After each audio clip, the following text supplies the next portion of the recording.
3 seconds. That's all it took for Daniel to know. The man shaking his hand was lying, not guessing, not assuming, knowing. The handshake lasted for seconds. The eye contact flickered at second 2. The body angled away at second 3. By the time the stranger said, "Great to meet you," Daniel had already read his intentions. And by the end of today, one single day, Daniel would use this same 3-second scan to expose a fake friend, avoid a dangerous stranger, and completely change how he moves through the world. Most people spend their entire lives being read by others. Today, you learn to become the reader. This is the 3-second scan, and once you learn it, you can't unsee it. 7 a.m. Downtown hotel conference room. Daniel stands near the coffee station, watching the crowd filter in. Industry breakfast, forced networking. The kind of event where everyone's hunting for something. Connections, opportunities, leverage. He used to dread. These mornings, too many fake smiles. Too many people pretending to care about your story while mentally drafting their pitch. But today is different. Today, Daniel has a system. The man approaches. Mid-40s, expensive suit, confident stride. "Daniel, right? I'm Marcus. Heard great things about your work." The handshake happens. And in 3 seconds, Daniel knows everything he needs to know. Let me show you what he sees. The handshake. Marcus's grip is firm but not crushing. That's important. A bone-crusher handshake signals insecurity masked as dominance. A limp handshake signals disinterest or submission. Marcus's handshake is calibrated. Firm enough to convey confidence. Relaxed enough to suggest he's not trying to prove anything. First signal. Genuine confidence, not performance. Second, 2. The eye contact. Marcus holds Daniel's gaze for exactly 2 seconds before glancing briefly at Daniel's name tag. Then returning to eye contact. This is critical. Sustained eye contact beyond 3 seconds, without breaking signals, either romantic interest or dominance testing. Neither applies here. The brief glance at the name tag. That's information gathering. Marcus is confirming Daniel's identity. Checking his company affiliation. Second signal. Strategic interest, not random small talk. Second, 3. The body orientation. Marcus's torso faces Daniel fully. His feet point toward Daniel. His shoulders are square. This is the most underrated signal. When someone's body faces you completely, they're investing attention. When their body angles awaven slightly, they're mentally planning their exit. Marcus is fully present. Third signal. High-value target identified. 3 seconds. 3 signals. 1 conclusion. Marcus sees Daniel as worth his time. Now here's where it gets interesting. "I'm working on something I think you'd find interesting," Marcus says. "Mind if I grab a seat?" Old. Daniel would have said yes immediately. Flattered by the attention, eager to please. New Daniel runs a secondary scan. "Sure," Daniel says. "What brings you to the event?" Watch what happens next. Marcus sits, but his body language shifts. He leans back slightly. His hands clasp in front of him, a self-soothing gesture. "Honestly, I'm here to meet people like you. I'm raising capital for a new venture, and I need advisors who understand the space." There it is, the ask. Hidden inside a compliment. Daniel doesn't react. He simply observes. Marcus's eyes dart to the door briefly. His foot starts tapping under the table. His speech quickens slightly. These are stress signals. Marcus is uncomfortable because he's making a pitch, disguised as a conversation. Daniel smiles. "That sounds interesting. What stage are you at?" For the next 5 minutes, Daniel asks questions. He doesn't offer help. He doesn't volunteer information. He simply listens and observes. Marcus's body language tells the story. He name drops 3 times in 2 minutes. Insecurity signal. Borrowing credibility. He checks his phone twice. Disengagement signal. Low genuine interest. He interrupts Daniel's questions to redirect to his pitch. Dominance signal. Conversation controlled by minute 6. Daniel has a complete read. Marcus is a transactional networker. He's not interested in Daniel as a person. He's interested in what Daniel can do for him. Fold. Daniel would have exchanged business cards and felt obligated to follow up. New Daniel does something different. Marcus, I appreciate you sharing this. I'm not in a position to advise right now, but I wish you the best with it. Clean, direct, boundary set. Marcus's face flickers with surprise, then mild annoyance. He stands quickly. Sure. Well, if you change your mind. He hands Daniel a card and walks away. Body language shift. His shoulders drop. His stride loses confidence. He scans the room for the next target. Daniel just saved himself weeks of awkward follow-up emails and a relationship built on false pretenses. The 3-second scan works. But the day is just beginning. By noon, Daniel feels energized, not drained. He'd protected his energy by reading people correctly. He'd identified 2 genuine connections and 1 energy vampire. Tonight, he'd test the system in a completely different context. Not with strangers. With friends. 7 p.m. Downtown bar. Exposed brick. Craft beer. The usual spot. Daniel's friend group meets here every Thursday. Same 5 guys. Same booth. Same rhythm. Tonight feels different. Daniel arrives last. The group is already deep in conversation. He slides into the booth, orders a beer. There he is, Jake says, raising his glass. The man of the hour. How's the new promotion treating you? Daniel smiles. It's good. Busy, but good. The group congratulates him. Handshakes. Pats on the back. Except one person. Ryan. Ryan smiles. Ryan nods. Ryan says, "That's awesome, man. Really happy for you." But his body language says something else entirely. Let me show you what Daniel sees. The facial expression. Ryan's smile is asymmetrical. The left corner of his mouth lifts slightly higher than the right. This is a micro-expression of contempt. It lasts less than a second, but it's there. Contempt is the most dangerous emotion in relationships. It signals superiority, resentment, and hidden hostility. Ryan's smile isn't genuine. It's a mask. First signal, hidden negative emotion. Second 2, the eye contact pattern. When Jake congratulated Daniel, he maintained eye contact and smiled with his whole face, including his eyes. That's a Duchenne's smile, the real thing. When Ryan congratulated Daniel, his eyes didn't smile. They narrowed slightly. And he broke eye contact quickly, glancing at his beer. Genuine happiness for someone creates, eye crinkles grows feet. Fake happiness doesn't engage the orbicularis oculi muscle around the eyes. Ryan's eyes are cold. Second signal, emotional disconnect. Second 3, the body positioning. Everyone else in the booth leans toward Daniel when he speaks.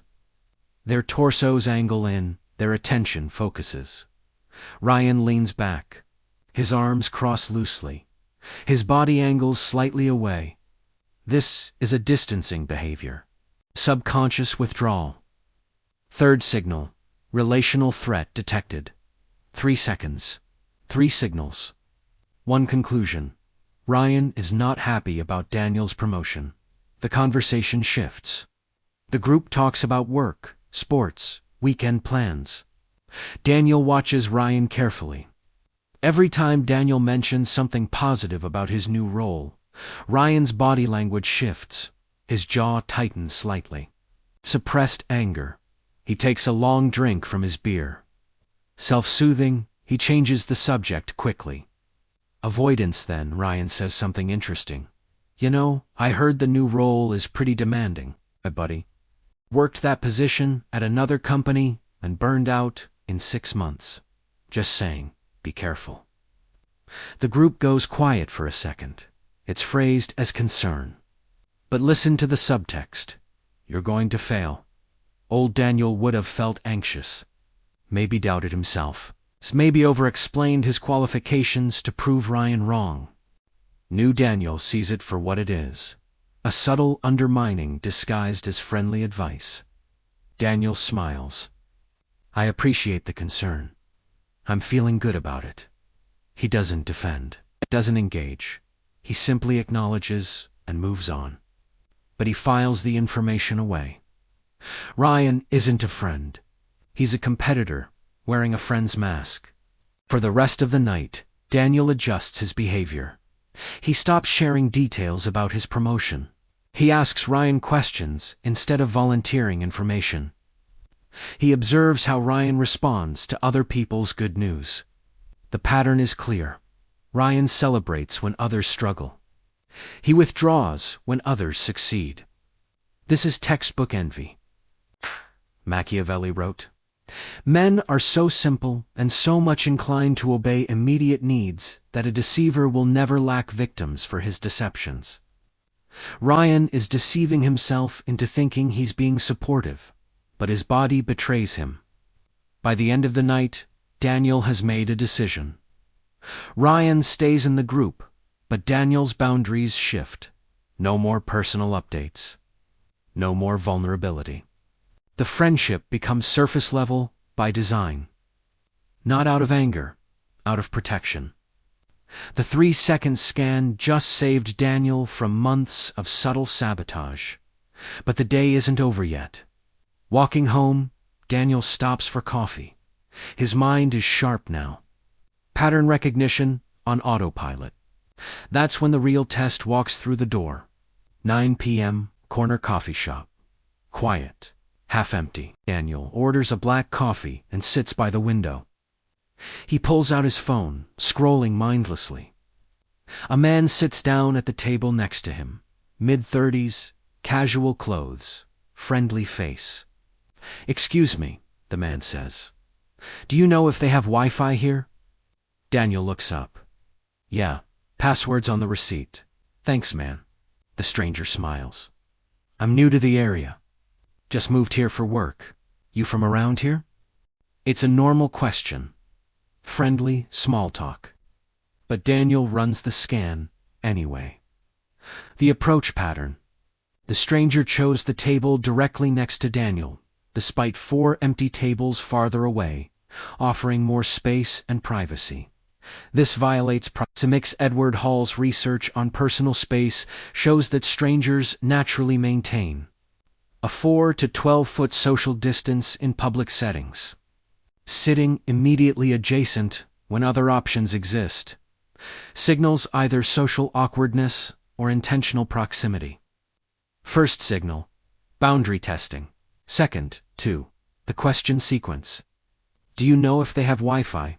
Is a legitimate question. But it's followed immediately by I am new to the area, and you, from around here. This is a classic information extraction pattern. Each question builds rapport while gathering data. Wi-Fi question equals opener, low stakes. Easy yes. New to area equals vulnerability. Display builds trust you from around here, equals location, confirmation, gathering, intel, genuine small talk, meanders. Strategic conversation escalates. Second signal. Structured approach detected. Second 3. The body language cluster. The stranger's smile is wide too wide. His eyebrows lift high. His voice has an enthusiastic lilt. These are forced familiarity signals. He's creating artificial intimacy with someone he met 3 seconds ago. His hands are visible on the table, palms up, a trust-building gesture. But his foot is positioned between his table and Daniel's, physically anchoring the interaction. Third signal. Predatory friendliness. 3 seconds. 3 signals. 1 conclusion. This isn't random small talk. This is a calculated approach. Yeah, I've been here a few years, Daniel says, keeping his tone neutral. The stranger leans in slightly. That's great. I'm actually looking for recommendations. Best places to eat, things to do, you know. Old Daniel would have opened up, shared his favorite spots, maybe even offered to show the guy around. New Daniel recognizes the pattern. This is the helpful stranger con. Build rapport through vulnerability and requests for help. Extract personal information. Identify resources or opportunities to exploit. Daniel's seen this before. Different context, same structure. There's a lot of good spots, Daniel says. Google reviews are pretty accurate around here, polite, helpful, but no personal information shared. The stranger's smile falters for a microsecond. His eyes narrow slightly. Right? Yeah, ... double quotes. He pauses. So what do you do for work? There it is. The pivot. When the first approach doesn't work, escalate to direct information gathering. Daniel notices something else. The stranger's body has shifted. He's leaning back now, arms crossing loosely. His foot is tapping under the table. These are stress signals. The friendly mask is slipping. I work in tech, Daniel says. Generic, uninformative. Oh, nice. What company? A small startup? Nothing exciting? Which one? Maybe I've heard of it? The questions are coming faster now. More direct, more aggressive. This is pressure escalation. When rapport building fails. Some manipulators switch to rapid-fire questioning to overwhelm and extract information through social pressure. Daniel checks his watch. Actually, I need to head out. Good luck with the move. He stands, grabs his coffee, and walks toward the door. The stranger doesn't say goodbye. He doesn't wish Daniel well. He just watched, and in that moment, Daniel sees the mask drop completely. The friendly smile is gone. The stranger's face is neutral, calculating. His eyes track Daniel to the door with cold assessment. This wasn't small talk. This was a probe. Maybe a scammer looking for marks. Maybe someone casing the neighborhood. Maybe just a socially aggressive person who doesn't respect boundaries. It doesn't matter. Daniel read the signals. He protected himself. He walked away. The 3-second scan just potentially saved him from something far worse than an awkward conversation. Later that night, lying in bed, Daniel replays the day. 3 completely different situations. 3 completely different people. But the same system worked every single time. 11 p.m. Daniel's apartment. City lights filter through the window. He lies in bed, hands behind his head, staring at the ceiling. His mind traces back through the day. Marcus at the networking event. The handshake. The pitch disguised as conversation. The transactional energy. Ryan at the bar. The fake smile. The contempt in his eyes. The subtle undermining. The stranger at the coffee shop. The forced familiarity. The information extraction. The predatory approach. 3 different contexts. 3 different types of deception. But the same 3-second window revealed the truth every single time. Daniel thinks about who he used to be. The version of himself who took everyone at face value. Who assumed good intentions. Who got burned over and over because he couldn't see what was right in front of him. That version of Daniel spent his whole life being read by others. Today, he became the reader. And here's what he's learned. Most people broadcast their intentions in the first 3 seconds. Not through their words. Words are the easiest thing to fake. Through their bodies. The handshake that lingers too long or ends too quick. The smile that doesn't reach the eyes. The body that angles away while the mouth says, "I'm interested." These signals exist in every interaction, every single one. The only question is, are you paying attention? Machiavelli wrote. Everyone sees what you appear to be, few experience what you really are. But the reverse is also true. Few people see what others really are. They only see what others appear to be. Daniel used to be one of those people. Not anymore. The 3-second scan isn't just a technique. It's a lens. Once you learn to see through it, you can't unsee it. You start noticing the micro-expressions at the office. The body language shifts at family dinners. The approach patterns at social events. You stop getting blindsided by fake friends. Stop wasting time on transactional networkers. Stop falling for predatory strangers. You become selective, strategic, protected, not paranoid, not cynical, just aware. And awareness is power. Daniel closes his eyes. Tomorrow, he'll see even more. The handshake that reveals insecurity, the eye contact that signals attraction, the body orientation that betrays disinterest. 3 seconds. That's all it takes. To read someone's hidden intentions, to protect your energy, to move through the world with your eyes open. Most people will spend their entire lives being read by others, but not you, not anymore.